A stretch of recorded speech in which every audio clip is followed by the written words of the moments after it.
12 years ago, Fallujah, Iraq. He was being dragged backward into a building by the scruff of his flak jacket. As his heels left marks in the sand and dirt, he dazedly stared up and admired the beautiful blue-gray smoke eddies in the air.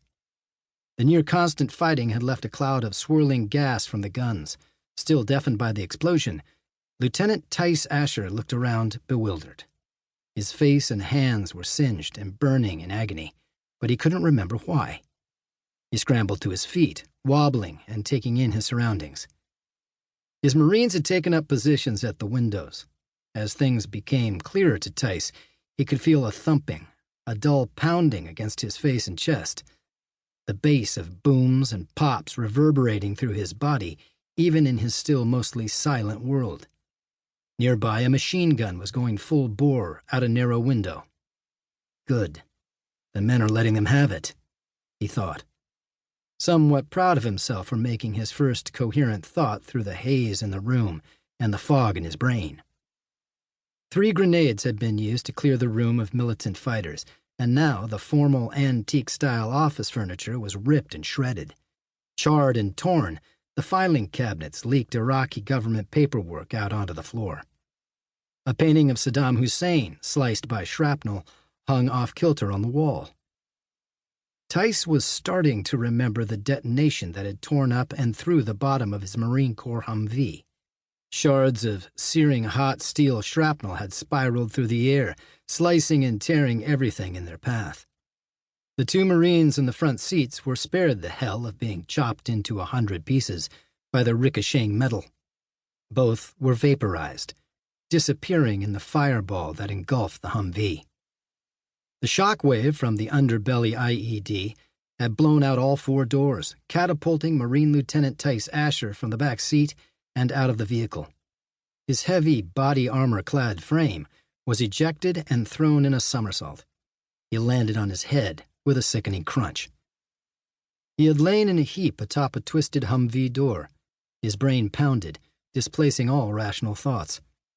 Sitting partially upright, he fixed his gaze on the vehicle he'd occupied only a moment before.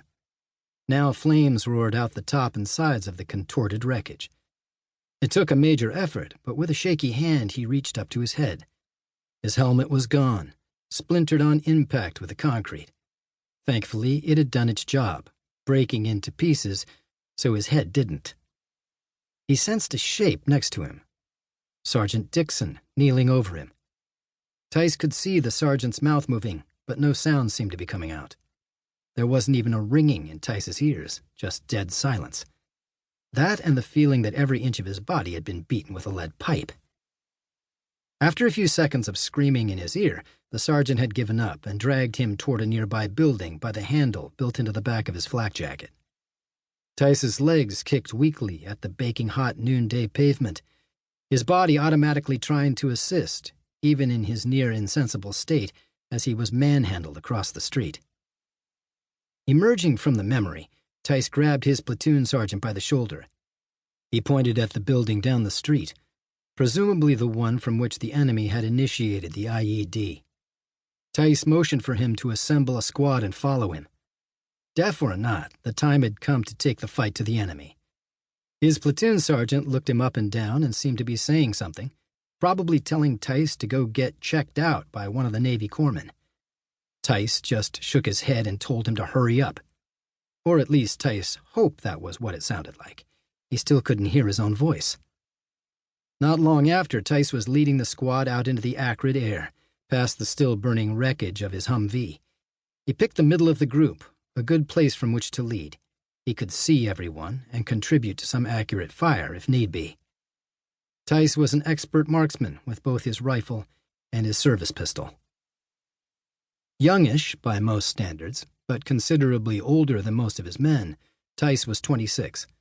Taller than average, about 6'3", lean and with sandy blonde hair.